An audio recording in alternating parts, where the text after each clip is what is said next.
وہ کبھی تمہیں تکلیف میں مبتلا نہیں کرتا اور نہ ہی وہ تمہیں تکلیف میں دیکھ سکتا ہے۔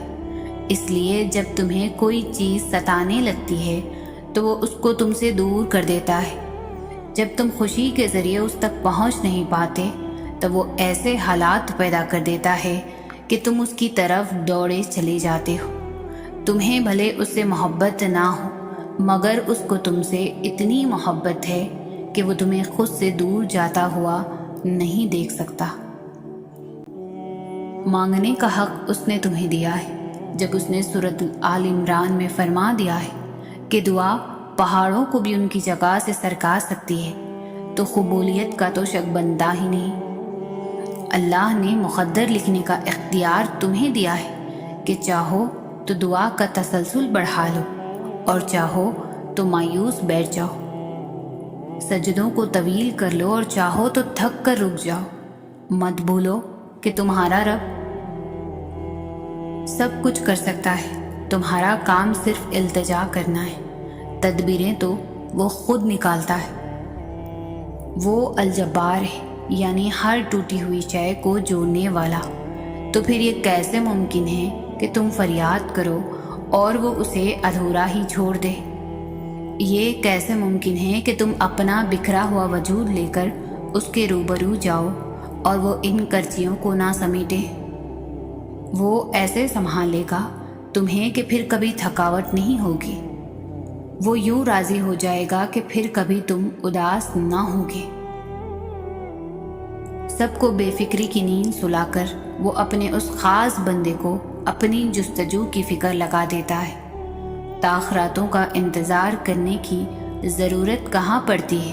نم آنکھیں اور سسکتا ہوا دل اس کو تہجد میں ڈھونڈ لیتا ہے۔ وہ بادشاہوں کا بادشاہ ہو کر بھی تمہیں سنتا ہے اور ایک تم ہو کہ فرض ہونے کے باوجود اس کی پکار کا جواب نہیں دیتے۔ کبھی اس کی محبت میں رنگ کر تو دیکھو، کائنات کے سارے رنگ پھیکے لگنے لگیں گے۔ کبھی اس کو سن کر تو دیکھو، کائنات کی ساری آوازیں بے معنی لگنے لگیں گی۔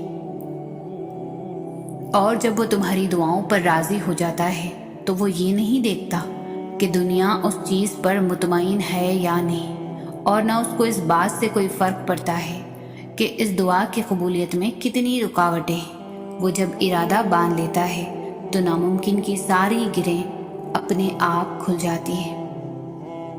جب کنویں سے نکال کر یوسف کو مصر کے تخت پر بٹھا سکتا ہے، بھروسہ رکھو وہ رب تمہارے غموں کو بھی خوشیوں میں بدل سکتا ہے۔ وہ سب سنتا ہے اور وہ سب دیکھتا ہے، وہ سب جانتا ہے۔ ایسا کوئی لمحہ نہیں جب وہ تمہاری خبر نہ رکھتا ہو، اور ایسا کوئی لمحہ نہیں جب وہ تمہارے لوٹ آنے کا انتظار نہ کرتا ہو۔ ساری بات تو طلب کی ہے، جب طلب بڑھتی ہے نا تو تڑپ بھی بڑھ جاتی ہے، اور جب تڑپ بڑھ جاتی ہے تب درد بھی حد سے زیادہ بڑھ جاتا ہے اور آنسو کے راستے بہتا ہے۔ تب انسان خود بخود سجدے میں گر جاتا ہے، اور پھر درد کا سجدہ ہو اور اللہ نہ ملے ممکن ہی نہیں۔ اس لیے کبھی بھی دعا کرنا مت چھوڑنا، خاص طور پر تب جب دعا کرنے کی کوئی وجہ نظر نہ آئے۔ اس دعا کو مانگتے رہنا، اس کو آواز دینا اور یہ بتانا کہ تم اب بھی مایوس نہیں ہو، کہ تمہیں اب بھی اس کے معجزوں کا انتظار ہے، کہ تم نے ابھی نصیب سے ہار نہیں مانی۔ جو اللہ سے رابطہ نہیں توڑتے، اللہ بھی پھر ان سے وابستہ رابطوں کو ٹوٹنے نہیں دیتا۔ وہ جانتا ہے تم پر کیا کیفیت گزر رہی ہے۔ وہ جلد ہی ایسی مدد بھیجے گا کہ تم مطمئن ہو جاؤ گے۔